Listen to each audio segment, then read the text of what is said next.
Chapter 14. Lightning Speed. Much like the other buildings in MasonENGINE, the infirmary was a hive of dimly lit rooms and connecting hallways, and as such, it was only by chance that Kakashi noticed Mayu being carried past on a stretcher. Once he'd affirmed that Naruto's condition had stabilized, he had worried over her battle against Fu, and as soon as he saw the blue hair clips attached to a mop of sandy hair, Kakashi jumped to his feet and stopped the medic Nin in order to check on her. But even without the medic assuring him that she would be alright, with just a cursory look over, he could tell that his fears had been groundless. Mayu was bleeding from what looked like multiple tiny perforations on her arms, but that appeared to be the extent of her injuries. She was breathing steadily, with no irregularities in her pulse. It appeared she was merely unconscious. Relaxing, Kakashi nodded and stepped back, allowing the medic to direct her stretcher to another room. Just as he'd walked back through the doorway, he saw Naruto's eyes snap open. Leaving the stunned boy to stare up at the clay ceiling from his prone position in bed, Kakashi locked the door behind him and checked the room once more. They were the only occupants in the room, and the medic who had been attending to Naruto had long since left. But of course, that didn't mean anything in a hidden village like MasonENGINE. He would have preferred to take Naruto to a more secure location, but to do so now would attract unwanted attention. Passing his hand over his face, Kakashi lifted his Hitai to reveal his Sharingan. Glancing around, he was rewarded with a small chakra presence perched on top of the rim of the nearest window. "Kakashi-sensei?" Naruto asked in a taut voice. "What happened? I passed out again, didn't I?" Without responding, Kakashi leisurely ambled over to the window. Pretending to look outside at the view of the drab, open field of sand in deep contemplation, he saw that the source of the chakra was a harmless beetle on the outside. The inside, on the other hand, was a whole different story. From what he could tell by its thin string of light chakra that jutted out from its posterior and led out of the room, it was a modified puppet, possibly with the added capability of recording conversations. Ingenious, what some of their jutsu could accomplish. However, with an idle flick of his fingers, Kakashi squashed the insect against the wall before turning back to face the Genin. As soon as he met the boy's blue eyes, he internally winced. The pressure of the daunting task that loomed before him weighed down on him all at once like a massive boulder. Kakashi pinched the bridge of his nose, gathering his thoughts together. Nevertheless, it has to be done, and with that thought in mind, he let out another exhale. "Naruto," he began at last, "before anything, I would like to apologize." The Genin looked taken aback. "Apologize? What for, sensei?" "In my defense," Kakashi paused. "No, I have no defense. The truth of the matter is that everyone, including me, has been lying to you for your entire life. I could have done something about it, but I never did. I'm sorry." "I see."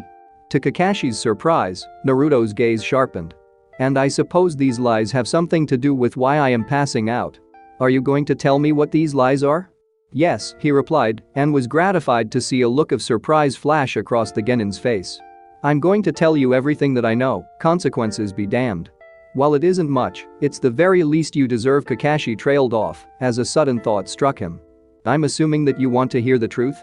"Yes, sensei," said Naruto immediately. "Right now, please." Kakashi nodded. "Very well. But there's one thing I'm going to ask of you. And that's to hear me out in its entirety.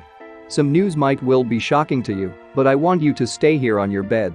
In return, I promise you that I will tell you the entire truth as I know it." "Yes, sensei," Naruto said, his tone now touched by a slight flavor of impatience. "All right then." Kakashi took a deep breath. Might as well get it over with from the get-go. "You are a Jinchuriki." At these words, he noted that Naruto's face remained unchanged, but could sense his body tensing up.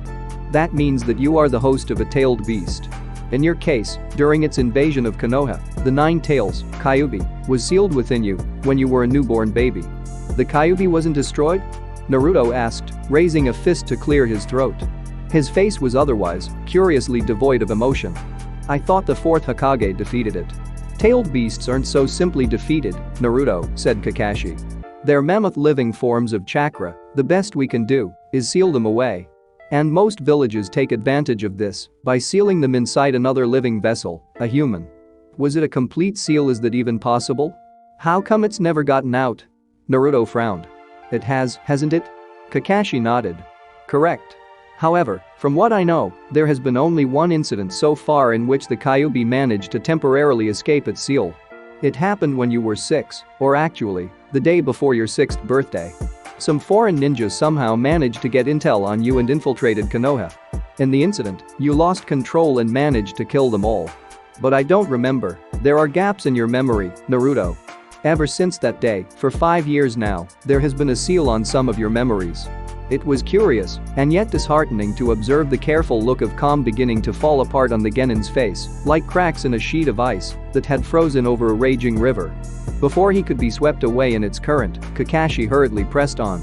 It is a type of forbidden fuinjutsu, called the taboo seal. It was invented by the 4th Hokage and was popularly used during the 3rd Shinobi World War. It works by making a word or idea taboo in someone's mind.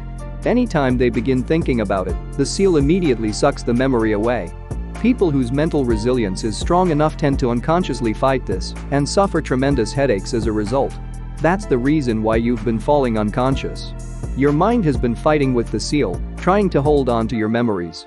As a temporary measure, I've put a block on the seal for now, which is why, as I tell you this, you aren't falling unconscious.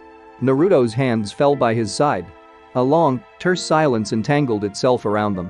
Looking at the mixture of feelings playing out across his student's normally stoic face, Kakashi had to hold himself back from sighing. Ninja lived harsh, often unjust lives, and it was something that he had come to accept a long time ago as a child himself. But something about the way Naruto's face looked like just now brought back memories of those gray, rain-drenched days he'd spent in the reflection of the cold memorial stone. "Why me?" Naruto finally let out. "The 4th Hokage chose you," Kakashi replied. "Why?" Naruto repeated, shaking his head. Kakashi hesitated. "Please, sensei." "Because you were his son," he said quietly. "What?" Naruto blurted out, looking at Kakashi in naked disbelief. "But your father was Namikaze Minato, the 4th Hokage," Kakashi pressed on. "He was my teacher and a legendary shinobi renowned as Konoha's Yellow Flash. He died a hero, saving the village by sealing the Kyuubi inside his own child, you." Naruto didn't respond, and as Kakashi watched the Genin's eyes slowly turn dull, the weight on his back seemed to grow heavier and heavier. He wondered if he had made a mistake, not about putting a stop to the memory seal, but about the timing of it all. Perhaps he should have waited for a more optimal time before revealing the truth to the boy. But with the memory seal quarantined off, Naruto would have woken up immediately knowing that something was off, and it would have been damaging to their tentative trust if Kakashi had continued denying him the truth of everything. "I can't say that I understand completely why Minato-sensei made his decision," said Kakashi, choosing his next words with care. "And I know you were in a lot of pain growing up because of that. We were all forbidden to tell you anything because we were told it would be safer for you to remain ignorant of your circumstances. But I want you to know that your father must have had a very good reason to do so, because that's just the type of ninja he was. His last wish was for you to be seen as a hero." After the preliminaries ended, they were granted 2 weeks' time to recover and to train for the upcoming final exam. For most of the time, Naruto threw himself into solitary training, doing his best to keep himself busy while staying away from the others. Rai similarly squirreled off into training under the tutelage of Kakashi, whereas Mayu disappeared for long periods of time, seemingly touring the village. The days dragged by, but eventually the morning of the 3rd exam arrived, and Naruto was again set to go first. The exam was held in a much fancier stadium than where the preliminaries had taken place in. The walls were made of hardened clay that reached up around 15 feet around the circular, level platform. The audience sat on rows on top of these walls. Suna and Bo were positioned strategically in the audience, both as bodyguards for the higher-ranking officials, as well as preventative measures in case any fights got out of hand. The first match of the day set Naruto against one of Tsunagakure's favorites, a blonde Suna Genin named Temari, who was apparently the daughter of the Kazekage. Naruto had noticed her earlier. From what he'd seen, she was quick-footed and clever, with a bit of a cruel streak in her tendency to play with weaker opponents. Her weapon of choice was a giant folding fan, and just as the match begun, she'd flown at him on top of it, catching him off guard enough for her to land a glancing blow off of his leg.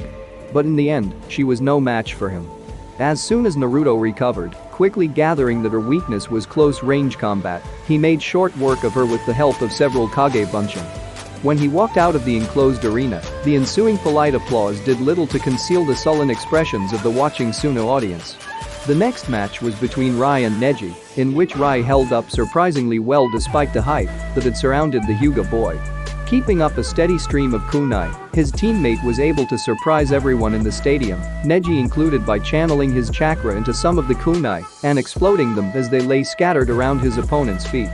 Though Neji noticed them in time and managed to avoid most of the fiery explosions, Rai still managed to lightly scorch the stoic boy's leg. Unfortunately for him, this served only to irritate Neji, who'd seemed to be trying to conserve energy by remaining on the defense. Going on the offensive, he managed to corner Rai, and with several well-placed hits, Rai was soon on the ground coughing up blood. After Rai was carried out on a stretcher, Naruto did not pay much attention to the following two fights, though he noted that the girl from Takigakure, Fu, who'd beaten Mayu in the preliminaries, defeated her opponent with ease. Rai had called her the Jinchuriki before. That could mean only one thing, that she was the host of a tailed beast, just like him. Undoubtedly, she would make it to the finals, and if the sharp look she'd shot in his direction was any inclination, she expected the same of him. In a detached sort of way, Naruto wondered if she knew the truth about him as well. He wouldn't be too surprised, as it seemed he hadn't ever known anything about himself. With the first round of the matches done, there was a brief break, likely more for the benefit of the watching daimyo than the participants.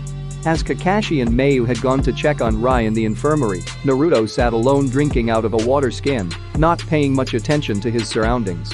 Suddenly, a sight of his face was relieved from the burning sun as it fell in shadow. Naruto put his water skin down and turned to see the Hyuga boy staring down at him with his arms crossed. His eyes trailed down first to the burn on his leg that his teammate had so graciously given. It looked a bit more raw and painful than it had seemed down in the arena.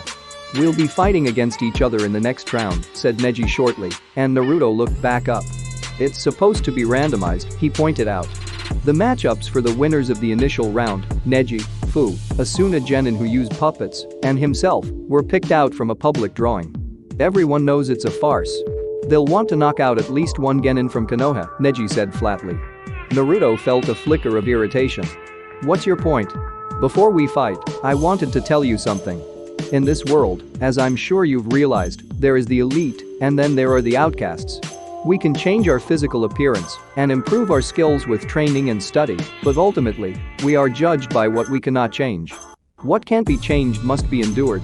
We are who we are, and we must live with it, and with my Byakugan, I can see many things. I've seen how you strive to be the best, so that you can become Hokage." Neji's eyes hardened. "An outcast like you or me could never become the Hokage. Keep that in mind." The shade on his face moved away, and Naruto was left alone once more. He picked his water skin up again and drank. He hadn't expected such a direct psychological attack like that. If surprise had been its intended effect, it had worked. However, his last wish was for you to be seen as a hero. Naruto's lips curved upwards in a humorless smile. Neji needn't have wasted his breath, he'd already known everything he'd said was true. Soon, the second half of the third exam began, and true enough, Naruto and Neji were matched up for the first battle. When the bald-headed proctor looked up at him expectantly from the arena, Naruto exhaled. Throwing the empty water skin aside carelessly, he jumped down from his seat down into the stage, sending up tufts of sand as he landed. Neji was already waiting for him. As the crowd buzzed in excitement and the proctor roared something about their shared backgrounds, neither one said anything. For a moment, the two were completely still, simply eyeing each other from across the field. Naruto noticed that the pale-eyed boy was slightly favoring one leg. He'd had some cooling paste dabbed over the burn since they'd talked, but it must have been bothering him. As if reading his thoughts, Neji spoke up. "This injury will make no difference in the outcome," he said coolly. "After all, my Byakugan shows me many." "Yes, good for you," Naruto cut him. Neji's eyes narrowed, and he continued to glare at him until Naruto looked away. He waited for the countdown wearily. Fleetingly, as the sun's white rays beat harshly down on his face, he wondered what he was doing there on that arena. "Begin." Naruto automatically lowered into a basic defensive stance, waiting for Neji to make the first move. Dully, he recounted what he'd learned about the Kekkei Genkai. Though the Hyuga clan was understandably tight-lipped about it, there were some basic things one could gather about it just by sparring with one of their clansmen. There had been a Hyuga member from the branch in his class, and he'd been able to gather several things from her, the most important one being that the Byakugan, at its most basic, granted its user the ability to see everything at the chakra level. This meant that they could see through solid objects, and illusions such as clones meant nothing to them. Furthermore, as he'd gathered from Neji and Lee's fight, their fighting style took advantage of their Byakugan to make common taijutsu into something much more destructive. "Byakugan," cried Neji. Sure enough, the veins around his eyes visibly bulged as the boy activated his infamous heritage. Once activated, he glared at Naruto without making another move. It was clear that he wanted Naruto to make the first move. There were a variety of ways he could deal with this. Most people would probably take the long-range approach to avoid Neji's taijutsu. After a split second's deliberation, he decided. Kage Bunshin no Jutsu. 4 exact copies of himself immediately materialized in a cloud of white smoke. From what he knew of the way the Byakugan worked, Neji shouldn't be able to discern his real self from among his clones. In one fluid motion with his clones, Naruto drew his tanto from his back. He and his clones shot towards Neji, who pulled out his kunai. Metal met metal harshly as his clones kept the pale-eyed Genin busy, and at the edges, Naruto continuously feinted in and out. To Neji's credit, despite having 5 Narutos converge on him from all directions, he left no openings, and Naruto only managed to get in a few shallow cuts. However, as soon as his summoned clones began to erupt into pillars of smoke, he summoned more, each time managing to get in some more shallow cuts. Slowly but surely, Neji's legs and arms began to be covered in an abundance of cuts. His breathing grew more labored as his reflexes began to slow. As Neji thrust his kunai into his clone, turning them into smoke, Naruto gradually moved closer to Neji, swapping his original rear position with one of his clones. As another clone turned into smoke, Naruto moved in and aimed a kick at Neji's legs, which he dodged by leaping back. Simultaneously, however, Neji unconsciously turned away his scorched leg in an effort to protect it, a movement which cost him a split second. Predicting this, Naruto stepped behind him at the same time. Neji's eyes widened as he realized his back was exposed, but with no time to turn around, Naruto swung his tanto inwards in a sharp arc. Just before his blade made contact, however, he met a strange, almost immaterial barrier, and to his surprise, he was then immediately blasted back as Neji spun rapidly in a powerful circle, his black hair fanning around him. As Naruto hit the ground, his remaining clones, which had also been thrown back, disappeared into clouds of smoke. When Neji had stopped spinning, the sand around him had furrowed into a shallow hole. Naruto looked at the other Genin in surprised silence, and in response, Neji smiled grimly. Despite the number of cuts on his body, he stood firm in his confidence. Spreading his feet apart, he bent down sideways, touching the back of his hand to his foot. "It's over now," said Neji coolly. Gentle fist style, 8 trigrams 32 palms. Naruto let out a sigh. If Neji hit him with that, things could actually turn quite dangerous for him. He'd wanted to take his time whittling the other Genin down with his clones, but it looked like that wasn't possible now. He hadn't wanted to use this again, unless he had to, but, stepping back, he lowered his body, allowing his muscles to relax. He felt the chakra that ebbed through his body. At his urging, he usually manipulated it into becoming sharp and thin to channel it into his weapons. This time, however, he twisted his chakra to curl in on itself into a ball, becoming tighter and tighter with each twist until it began to vibrate. Sending it down his body, the ball expanded, enveloping his feet with a crackling sound. As this all happened, Neji swung his body around and then threw himself forward with both hands outstretched towards Naruto. The prospect of victory gleaming in his pale eyes, Neji was just about to make contact with the other Genin when, with a sudden loud cracking sound, he disappeared. A split millisecond later, Naruto was behind Neji, and before the other Genin had even realized, he'd hit him hard on the back of his neck with the blunt end of his tanto. Slowly, as if even his body was refusing to accept it, Neji swayed and then fell on his knees. He was unconscious before he slumped to the ground. The crowd cheered animatedly. Since Naruto could project his wind chakra into his weapons, he'd reasoned that he should be able to project his chakra through his body as well.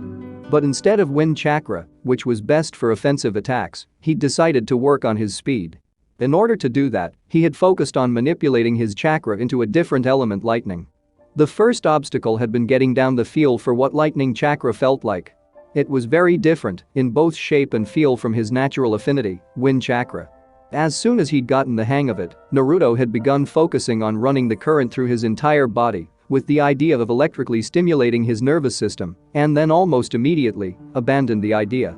He hadn't realized how painful it would be, or how much chakra it would consume to constantly be supplying his system with lightning chakra. After some pondering, Naruto had next focused on localizing the stimulation to just his lower legs and feet. As the body parts most farthest from his brain, he'd theorized that boosting them would provide the greatest improvement in his speed.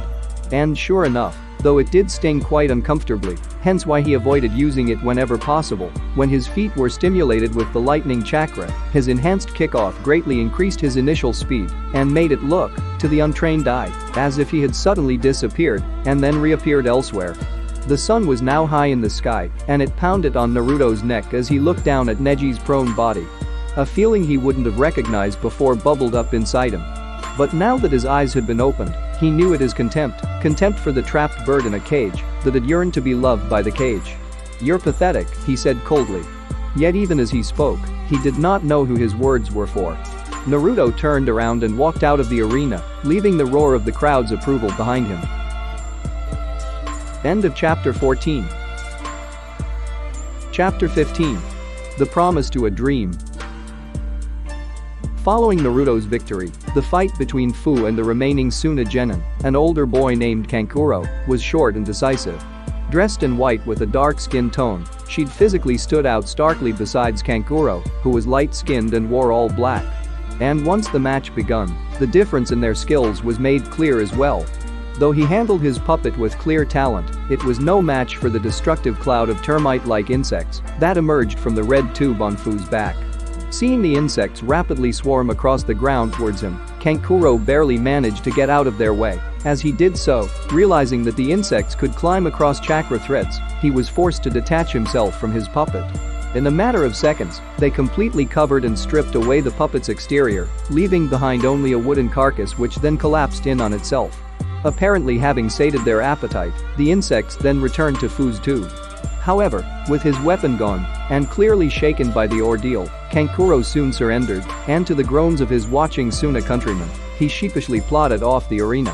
After dusting herself off, Fu nonchalantly stretched backwards. Then, with glittering baleful eyes, she locked gazes with Naruto, who'd been blankly observing the battle. He stared back, and after a moment, she looked away. As the Jonin proctor told the audience there would be a brief intermission before the final match, Naruto noticed that a masked Jonin had just emerged from the infirmary building. Though he gave the man no further indication of his recognition, the man soon came and sat down next to him.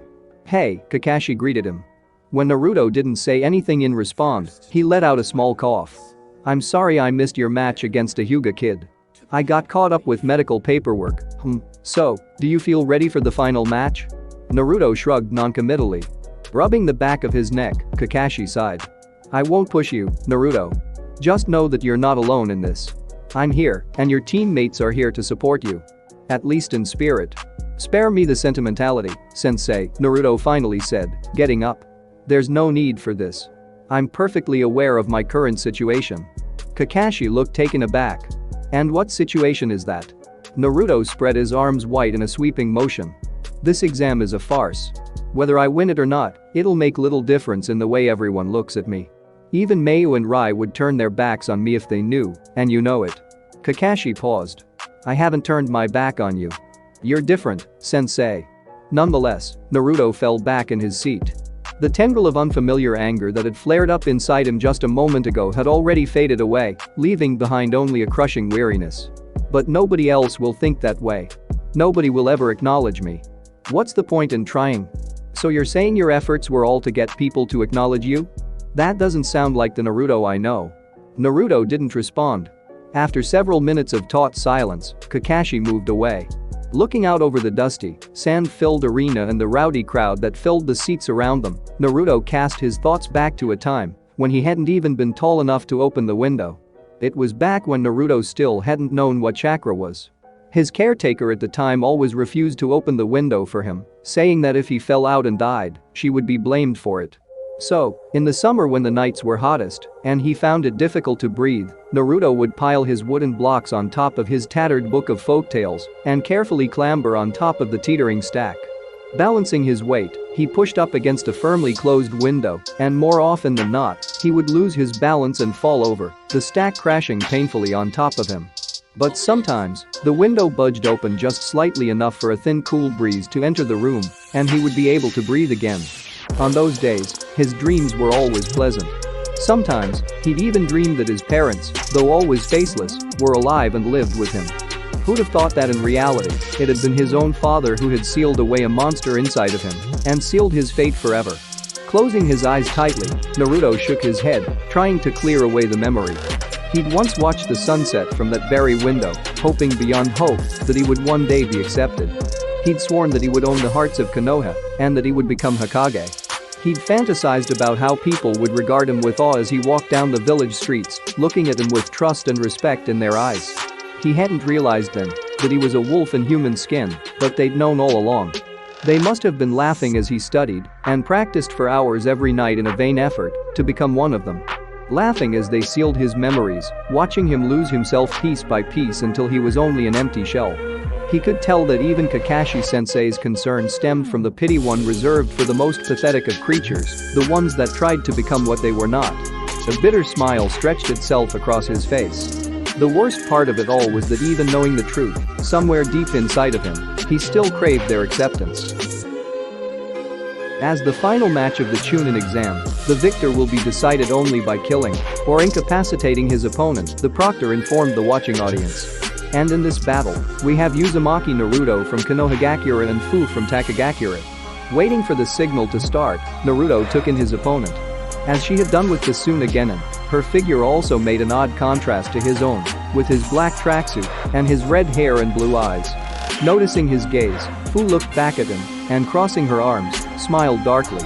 His eyes narrowed. Her stance screamed of confidence. Was she going to use her Jinchuriki powers? He thought it unlikely. If Jinchuriki truly were taboo, as it seemed to be, then Fu would likely be under strict orders from her village to not reveal her Jinchuriki status. As it was so far, she hadn't shown any signs of it, but that could simply have been because she had not been pushed enough. Whatever the case, one thing was clear, she was dangerous, and he knew next to nothing about her, making the situation doubly dangerous. He stopped. Unconsciously, he'd begun analyzing her out of pure habit. But, did it really matter? As he'd told Kakashi-sensei, the outcome of this match meant nothing. Begin. Unlike with his match against Neji, Naruto made the first move. Gathering his lightning chakra to his feet, he drew a kunai and sprang at her. The proctor's words were still reverberating through the arena when Naruto appeared in a flash behind her. Without hesitating, he slashed downwards at her exposed neck. But to his alarm, the blade did not pierce her as expected, but instead, bounced off. Secret. Hiding in scale powder technique. Fu shouted just as, despite his surprise, he flashed away. Nevertheless, several particles ended up in his eyes, filling his vision with bright painful spots. Kage Bunshin no Jutsu. To buy time, Naruto blindly summoned several clones into the arena. Jumping backwards, he let them siege the Taki Genin as he recovered and processed the newest addition to his mental profile of her. Her skin had felt oddly thick and stiff, almost like armor, or a shell. A simple blade obviously would not be enough. Just as the last clone burst into smoke, his vision returned to functioning level. Fu had been driven back by his clones, but now was quickly advancing on him headfirst. In a single fluid motion, Naruto drew his tanto from his back.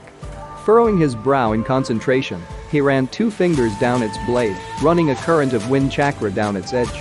Next, he ran back up, layering another current of chakra above it. He could sense the 2 opposing currents grounding against each other, finally sharpening the blade.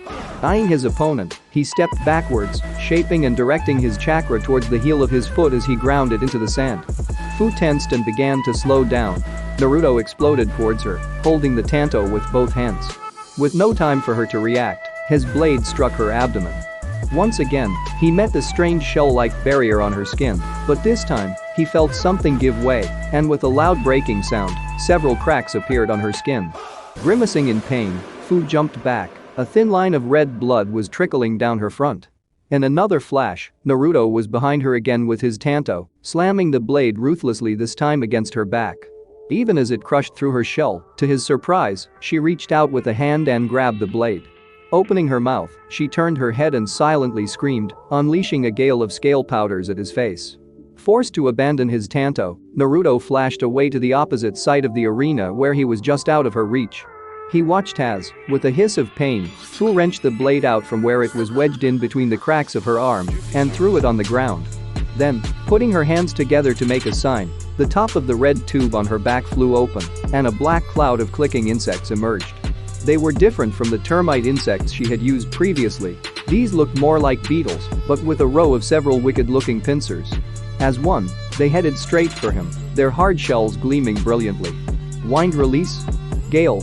He blew out a gale of strong wind, throwing most of them off course as they flapped their scaly wings rapidly in a struggle to stay in the air. Meanwhile, following her beetles, Fu lunged towards him, and making the signs rapidly, she began to exhale her signature scale powder at him. Before they fully escaped her mouth, however, Naruto kicked out with his feet, hitting her in the side. She fell to the ground several feet away, her powder exuding uselessly by her side. Using that time, Naruto ran to where Fu had flung down his tanto and picked it back up. Running his wind chakra down its length, he flashed behind the dark-skinned Genin, slashing at her once more. Leaving behind a dark long line of blood, he quickly flashed away before her beetles, which were regrouping around her, could catch him. As she spat out a globule of blood and spit, Naruto dug his heel into the sandy ground in preparation for his next move, but stopped with a sudden yelp as he felt numerous and tiny feet begin to crawl their way up his leg.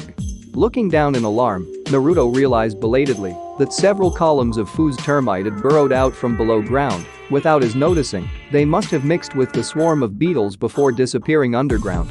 In his mind's eye, he recalled the eaten carcass of Kankuro's puppet. Already, he could feel them chewing through the leg of his tracksuit. Sending another wave of lightning chakra down his leg, Naruto flashed away, slapping down at his leg as he did so. Turning his hand up, he saw the smeared bodies of the insects across his palm. Thankfully, the remaining insects had fallen off as he escaped. However, this presented a new dilemma. Either Naruto would have to keep moving around to avoid them, or he would have to deal with them somehow, and with the beetles and Fu already chasing him around, that would make this even more difficult. Making up his mind, he cut off the current of wind chakra he was sending down his tanto and instead began channeling lightning chakra down it. With a crackle, the blade began to hum as the chakra ran along its length. Out of the corner of his eye, he could see the swarm of beetles diving towards him once more. Fu remained in her position, seemingly concentrating on manipulating her insects all at once. The termites were nowhere to be seen, but were likely making a beeline towards him underground once more. Readying his tanto with both hands, Naruto took a step back, burrowing his heel into the ground. He felt a droplet of sweat begin to ease down the side of his face. The beetles were almost on top of him, something tiny was popping out of the ground's surface, and thrusting the tanto down into the sandy earth, Naruto simultaneously flashed away. As the blade broke through the surface, crackles of bright blue electricity from its tip broke the ground into chunks around it, surging through the emerging termites. At the same time, a current of electricity surged up through the blade into the air directly above it, electrocuting the swarm of airborne beetles. As one, the twitching, blackened insect bodies all dropped down on the ground. A final current of electricity crackled across the ground before everything was still. Breathing heavily, Naruto fell on one knee to rest. Wearily, he looked in Fu's direction and recoiled. She glared at him balefully, her face contorted into anger at the sight of her insect's demise. The sudden dark intensity of it inadvertently made him want to take a step back. Naruto hesitated, his every nerve was urging him with growing intensity to escape. Even as he watched, something red and ominous began to emanate off of her in waves. Somehow, her chakra had made itself visible. The pupils of her orange eyes grew narrow and sharp. White fog was steaming off of the cracks in her skin, and before his very eyes, they faded away, leaving her skin behind as good as new. The malicious red chakra shivered around her before suddenly seeping to her back and splitting into two long shapes. Insect wings, Naruto realized, as they began fluttering behind her. His eyes wide, he regarded the girl that now took off into the air before him.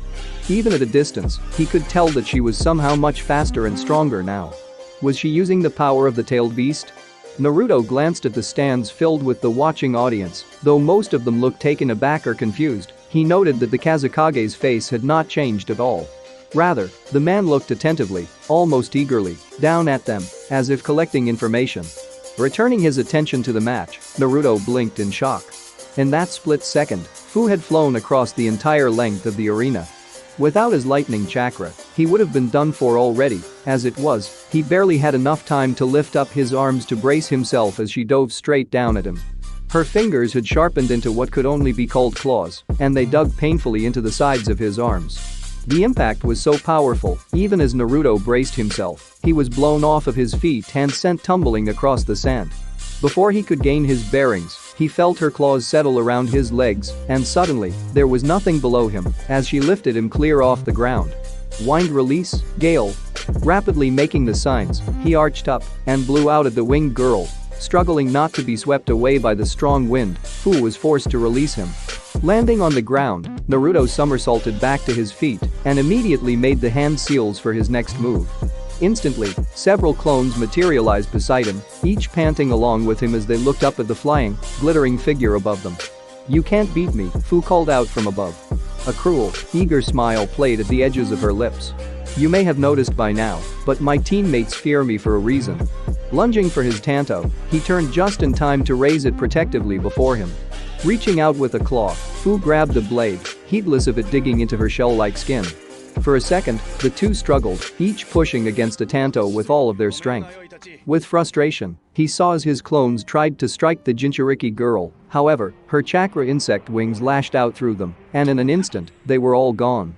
Thinking quickly, Naruto loosened his hold on the tanto enough to catch Fu off guard, slackening her push just enough, he managed to yank the blade out of her reach and flash away. Appearing behind her in an instant, he raised the tanto high above his head. As exhausted as he was, as Naruto pushed the remainder of his chakra into its length, he did not have the time or the focus to shape it into one of his elements as he usually did. Simply willing it to spin as uncontrollably and powerfully as possible at the blade's tip, he brought down the tanto through the air with a sharp splitting sound. The sand exploded at his feet, and chunks of earth flew through the air. With a shattering sound, Naruto felt the metal blade crack in two from the impact. Behind it, his body jarringly hit the ground. His eyeballs rolled around in his rattled skull, and he tumbled across the ground several times before finally coming to a stop. For the first time in a long time, Naruto felt completely spent. Panting heavily, he remained still on the ground, waiting for sand to settle down. He had lost. He'd known, the moment he struck down. Her reaction speed honed by the red-tailed beast chakra, Fu had managed to dodge that final blow, with all of his remaining strength in it. Sure enough, a collective gasp swept across the mesmerized audience as a grimy but perfectly fine Fu emerged from the dissipating dust clouds. Landing on the ground and folding her wings behind her, she threw a victorious smile in his direction. Leisurely, she began to walk toward him, like a prayer mantis slowly creeping up on its prey. It was completely silent. Turning away, Naruto let his head fall back. He looked up. There was not a single cloud in the blue sky. The sun's rays dazzled his eyes, and he let them close shut. The sudden blackness was soothing, and he felt his consciousness circle around his body. His heartbeat, which had been palpitating rapidly, slowed down. Offhandedly, Naruto wondered if he was going to die. Nobody was going to stop the match. Perhaps it was for the better. He was tired of trying. No matter what he did, it hadn't and wouldn't make a difference. All those years, what had he been trying to prove? The moment the nine tails had been sealed inside of him, his fate had been sealed along with it. He was forever meant to. Naruto. A high voice cut through his hazy thoughts. Caught off guard at the sound of his name, he automatically opened his eyes. The sunlight beat down on his eyes once more, and wincing, he craned his head up and froze. Looking fiercely down at him, a girl with long brown hair stood determinedly on top of the stands. "Mayu?" Naruto said out loud incredulously at the sight of his teammate. From the corner of his eye, he saw that even Fu had temporarily paused. With her head cocked, she regarded the girl with puzzled eyes. "Is that all you've got, Naruto?" Mayu shouted down at him, cupping her hands around her mouth to magnify her voice. "You're going to become Hokage, aren't you?" He looked back up at the stands. His eyes felt hot. The watching crowd was growing blurry. Only the pale, worried faces of his teammate and his sensei stood out in sharp focus. Suddenly, as something white and red shot towards him, Mayu cried out in alarm, "Naruto!" Tumbling over, Naruto was back on his feet. The sand where he had just been lying down on burst apart from the impact of Fu's sudden blow. Dredging for the very last of his chakra, he flashed farther away to safety. Across the arena, Fu glared warily at him. She was back in the air, hesitating about what her next move should be. Rapidly, Naruto's mind raced through his available options. The only way out of this would be to take her out in a blow strong enough to kill or knock her unconscious. However, he was out of chakra and was physically exhausted, while his opponent was currently high on tailed beast chakra and quite possibly the strongest person he had ever faced before. But his vision was clearer than it had been in a long time. As always, whenever in a tight bind, Naruto withdrew into the sanctuary of his mind. But this time, he realized for the first time that the giant block that had been restricting it before had been moved to one side. There was just enough room to squeeze past it, and when he did, he saw that there was a long watery corridor that led off into the darkness. Hesitantly, he took a step forward and suddenly, he stood before a tall metal gate. He could feel something huge and dark lurking behind it, but a single seal on the gate doors blocked its escape. "Come closer," a terrible voice filled his head. It was raw and brutal, as if it had been screaming for days on end until blood ran down its throat. "You must be Nine Tails," Naruto said quietly. In response, a massive clawed paw suddenly swiped through the bars of its prison, just barely falling short of tearing straight through him. He didn't move, calmly looking into the blackness. Just beyond the bars, he could make out the shadowy shape of something white and bloodshot, glaring balefully back at him. "What do you want?" It snarled gutturally. "Lend me your chakra," he said. It was clear to everyone watching that somehow, in that split second, a sudden change had come over the Konoha Genin. Fu, the Taki Genin, noticed as well. Looking alarmed, she had stopped her approach. "Ah, my Tanto broke," the red-headed boy said, looking put out at the sight of his broken weapon. "I guess I'll have to do without it this time." "What's going on?" said Fu, cocking her head. "Just a second ago, you were completely out of chakra." The boy thought about it for a second. "I collected some rent," he said. With a scowl, looking as if she deeply regretted taking her time, Fu shot forwards at him with her arms outstretched. It was clear she meant to finish him at last, with one blow. In response, Naruto crouched down, holding one hand over the other. Something chaotic and destructive spun wildly between them. Meeting his opponent's hard gaze, he leapt forward. The two met each other head-on with an explosive bang that rocked the stadium, and a shockwave of dust and sand swept through the arena. When it had cleared, only one silhouette remained standing. End of Chapter 15. Chapter 16. Glow of a Firefly. At the ripe old age of 5, Fu had quite confidently decided, in her not-so-humble opinion, that her home was the most beautiful place in the world. She lived in the village of Takagakure, an abode which nestled at the edges of the roots of an ancient, colossal tree that guarded them from the rest of the world. It towered over a sparkling clear lake which was pure enough to drink directly from, and farther down, a thin but regal waterfall, the namesake of their village, tumbled down over the side of a cliff. Fu and her mother lived together in a small, modestly decorated house at the farthest edge of the village, but they were also the closest to the guardian tree, so Fu never minded. The other village children never liked her anyways. Whenever she tried to join them as they played swim tag through the underwater roots, they threw rocks at her and told her to go away. It hurt, but Fu wasn't alone. She had her mother, a quiet older woman with long green hair and dark eyes. When her mother wasn't tired after a full day spent working in the village rice paddies, she would hold her hand and carry her up the trunk of the guardian tree to a faraway branch where they would sit and talk and laugh. She also had her pets. For her birthday present one year, her mother gave Fu a tank with a colony of white shirari, which were termite-like insects. A multitude of insects lived alongside the village people at the roots of the guardian tree, and it wasn't uncommon to adopt them as pets. Fu thought they were quite cute, with the way they squirmed around her fingers. At first, she'd had to take care of them outdoors. After all, if they escaped, they could very well eat through the wooden frames of their house. However, once she'd found that she could control them, if she fed them her chakra, her mother had allowed her to bring them inside their home. And finally, she had Chime, a blue beetle that lived inside her mind. "I think I'll try adopting some Kabutamushi too," she told him, stroking his green wings. "So you'll have more beetle friends like yourself." "For the 7th time, I'm not a beetle," he said tiredly. "Whatever you say," she said, giving him a thumbs up. If Fu had to decide what the best part of Takagakure was, it would have to be the Firefly Festival. Every summer, the festival was the one night a year when everyone's houses were dark. All the villagers rowed out to the lake in their canoes with their lanterns. When the sun set and everything was pitch black around them, they opened them and let the fireflies fly out. The glowing fireflies and their reflections in the lake illuminated their boats, reminding them of all of their loved ones who had died in battle. Fu and her mother often prayed for her father. She'd never known him, as he'd died just before she was born, but she did know that he was a ninja who had fought in the war. How about I get some fireflies too, she pondered, rubbing his shell exactly where he liked it. Chimay snorted. They're fragile and die far too quickly. Stick to the ones you've already got. I stuck some of my baby shirori on Mishimi yesterday, Fu grinned. He kept scratching, and he didn't know why. He thinks he has lice now, and his uncle's furious. Nice. Chimay wiggled his tail in his best impression of a thumbs up. When Fu's mother died when she was 7, her world suddenly grew ugly. Their house was too big for one girl, and as time passed by, mold and fungus crept into its cracks, and it slowly fell into disrepair. It was alright in the summer, and there was always plenty of fish in the lake, so she never went hungry. But as the cold breeze of winter began licking at her toes, Fu realized that she would have to do something.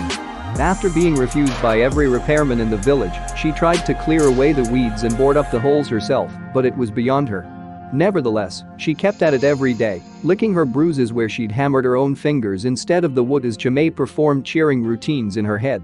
It was one such winter evening that Kabuki, the village leader, approached her.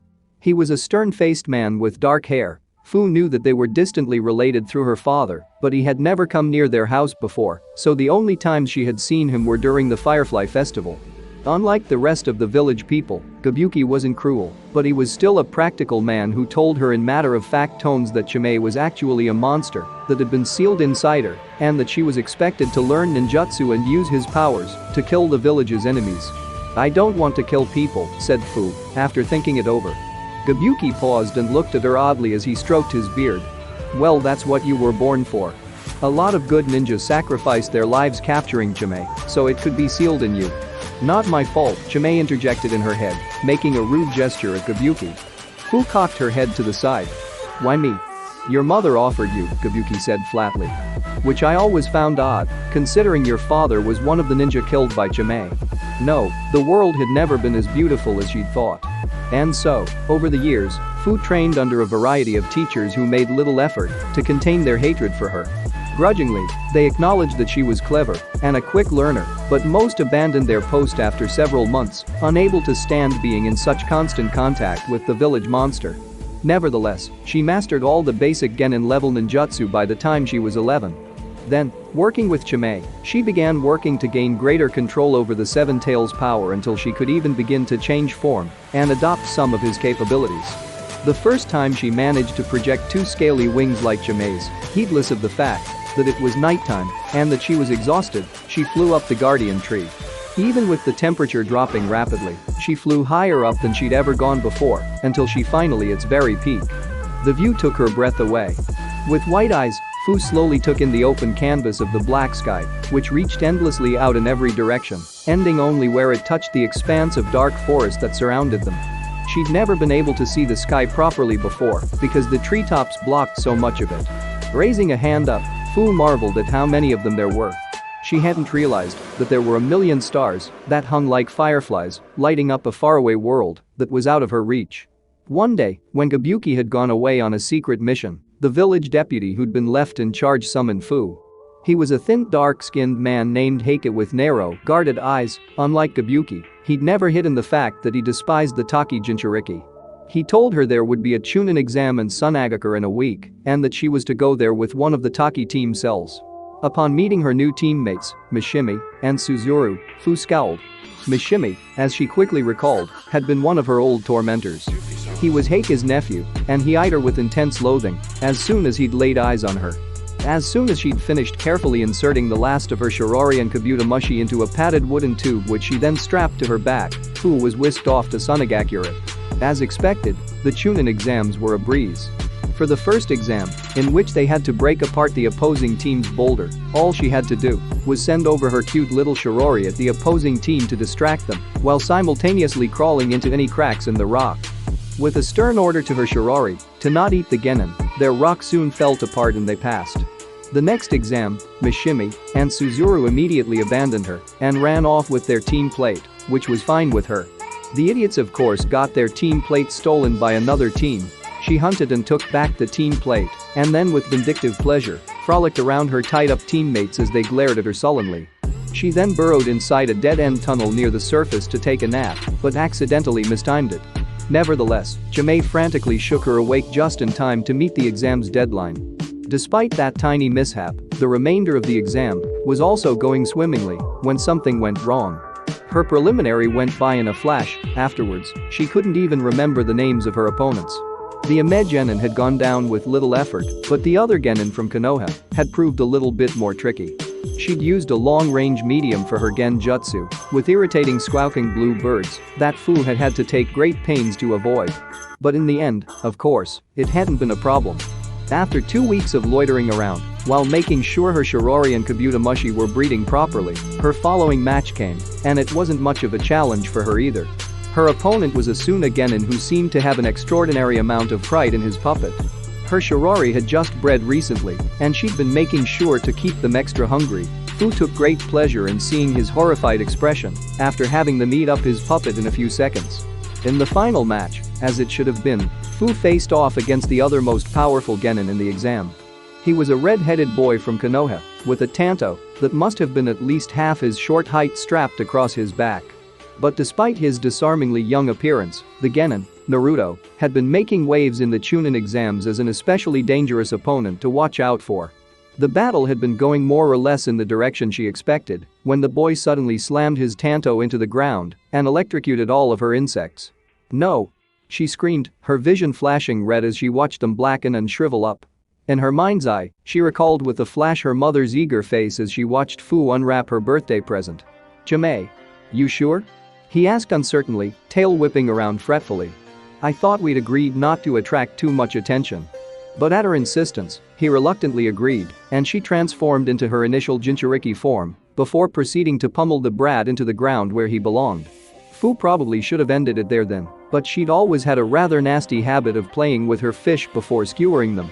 The worn-out boy seemed to have given up all hope and had just been lying still on the ground, his chest slowly rising up and down with every breath. To his credit, he did not seem altogether afraid. And then, Naruto. With some encouraging words from his teammate, the redhead was back on his feet with renewed strength in his eyes. Fu had been taken aback at first, watching with disbelief as it all happened, but she finally dove towards him with her hands outstretched. With her enhanced vision, she could see the artery in his neck pulsating. Just a single slash, and he'd be dead, and she'd have avenged her poor insects. There was something materializing in his hands. It was chakra, made so dense that it had become visible. Fu narrowed her eyes, but kept going. She was confident that there was no way it'd penetrate her hardened shell armor. They met each other head-on. Fu swiped at his neck, but he dodged. Nevertheless, she reached under his arms and lifted him off the ground. As she did so, she felt the ball of chakra he'd summoned slam into her torso. The impact was so powerful, the sand around her exploded up with a bang like massive waves, hiding them from the watching eyes of the audience. Gritting her teeth, Fu held on to his struggling body and streaked upwards to the sky. Letting out a hiss of pain, she felt the ball of chakra grind abrasively against her armor and begin to inch its way inwards to her flesh. With shock, she realized that her armor was cracking. Panting, Naruto determinedly continued to drive his hand against her. It was like a small contained storm that tore away at her shell as if it were made of paper. Before Fu could pass out from the pain, she dove, and just before they reached the ground, she released the boy. With another explosive crash, a shockwave of dust and sand swept through the arena. Gasping in agony, with blood dripping out through the gaping cracks of her armor, she soon dropped to the ground, her wings curled protectively around her. Black tendrils of unconsciousness began to creep upon her vision. When the sand had settled down, the match was over. Holding their breaths, the watching crowd quickly identified the victor. There was stunned silence. And then, the winner of the battle is Fu from Takagakure, the proctor announced, as shakily, Fu got to her feet. At the other side of the arena, Naruto lay unmoving on the ground, his eyes closed. There was another long pause, and then the crowd rose to their feet, erupting into an uproarious round of applause. The Suna medics were already moving into the field with a stretcher, but a silver-haired Jonin with a Konoha forehead protector, likely the boy's sensei, stopped them. Beside him stood the girl who'd interrupted their battle. Come to think of it, she was the same girl who'd been a headache to deal with in the preliminaries. Fu couldn't quite place her name. She was white-faced as she followed the Jonin, but just as they knelt beside the red-head Genin, he stirred and opened his eyes. "Naruto," said the girl, looking quite relieved as she threw her arms around the dazed boy. "Ow," he winced, and she immediately let go, apologizing. The Jonin asked him a few questions, to which Naruto shook his head no.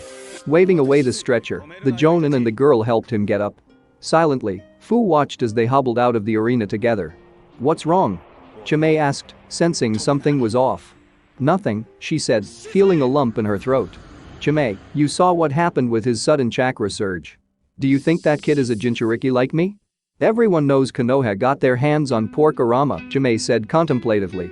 "Though we don't know who the vessel is right now. It's not unthinkable." Fu cocked her head, her brow furrowed.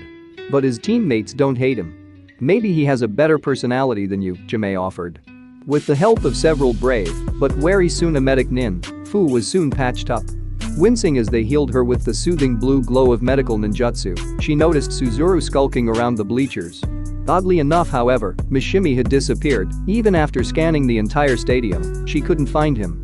She'd been half expecting an abrasive rebuke about her entering her Jinchuriki form. With a shrug, Fu stopped thinking about it.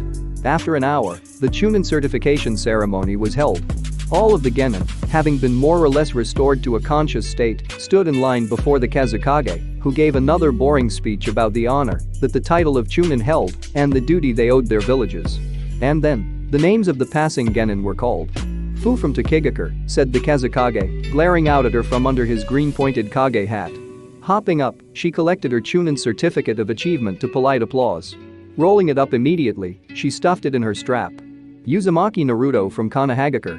No surprises there. Looking much recovered, the red-headed Genin walked up and accepted his certificate. "Kankuro from Sunagakure." This time, the Kazekage's face eased up just a bit as he looked down at his son. With a pat on his shoulder, the boy accepted his certificate with a bow, to enthusiastic applause. "Hyuga Neji from Konohagakure." With a blank expression on his face, the boy took the certificate and walked away without any further response. And so on and so forth. 3 more Genin were awarded the certificate, 2 from Omegakure and another one from Konohagakure. The Konoha boy, who had a scar running down his face, looked stunned as he walked up to receive his certificate. But as soon as the paper was in his hand and he'd examined it to make sure that it was real, the boy began jumping up and down in excitement. As he distastefully watched the boy holler, the look on the Kazekage's face made it clear that he was beginning to regret his decision. To end the ceremony, a row of Suna Jonin performed some impressive tricks with their jutsu, making fountains out of sparkling sand and giant structures that towered over them. And then, just as the sun was beginning to set, it was finally over. With an air of shooing the strangers out of their village, the Kazekage dismissed them all and disappeared. It was then that Mishimi finally appeared. Pocketing something that jangled in his pouch, he exchanged a meaningful glance with Suzuru. Then, turning to Fu with a scowl, he motioned towards the village gates with a jerking gesture. And so, they left Sunagakure. As they began the long trek across the sand dunes back to their village, Fu couldn't shake off the feeling that something was off. Mishimi and Suzuru seemed to be avoiding her gaze even more so than usual. Tense and sweating profusely, they looked around every now and then, as if expecting something. She glanced around at their surroundings, but all she could see was sand. "Something's up," said Fu, eyeing the boys in question. "I agree," said Chimay. However, despite their unease, nothing happened the first day. But on the second day, just as they were nearing the border between Fire Country, Fu sensed them. As she realized that she was being watched, her senses grew hyper-alert. Without stopping, she began to pick up her pace, and soon, she had left her teammates behind. Her heart pounding, she raced across the tree branches of the heavily dense woodland. Suddenly, with a blur, a figure landed directly in front of her, blocking her way. Fu came to a stop. "Hold up there, kid." The man had slicked back silver hair and was dressed in a long black cloak with red clouds and a chin-high collar. Fu's eyes darted to the blood-red side he held in his hand and snarled, "What do you want with me?" "Honestly?" The man seemed to genuinely think it over, though his purple eyes never strayed from her face. A gruesome smile lit up his face. "I want to offer you to my god. And by that I mean I want to tear your face up with my scythe and feel your agony as I rip through your nerves, cell by cell, reveling in your every." "Shut up and do your job, newbie." A gruff voice joined in. Fu spun around in shock to see a tall man in a similar black cloak, with a black mask covering much of his face. He wore a taki forehead protector, but there was a slash running straight across the middle. Taking in his bizarre appearance, Fu knew for sure that she had never seen him before in her life. As she watched, the tall man tossed something to the side, and it took a second for Fu to process what it was. When she realized, she jerked back in alarm.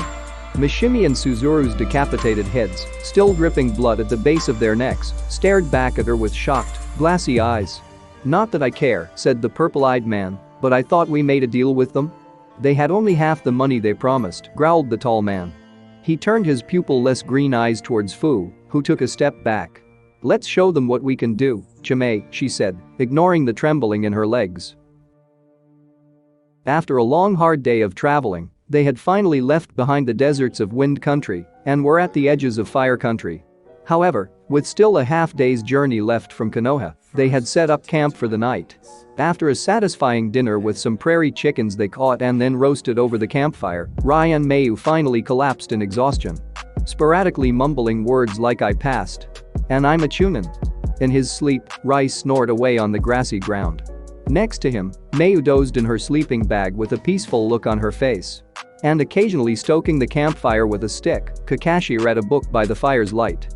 Unable to fall asleep, Naruto reclined on top of a nearby boulder that was covered with light fuzz of moss, looking up at the night sky. Tomorrow, they would be back in Konoha. Naruto was just as happy as the others to finally leave behind the bleak, endless sandy plains of Sunagakure, but he didn't know how he felt about returning to their home village. He didn't want to see any of their faces. He didn't know if he could ever forgive what they'd done to him. His entire life, they'd lied to him, but still subjected him to their hatred and ridicule.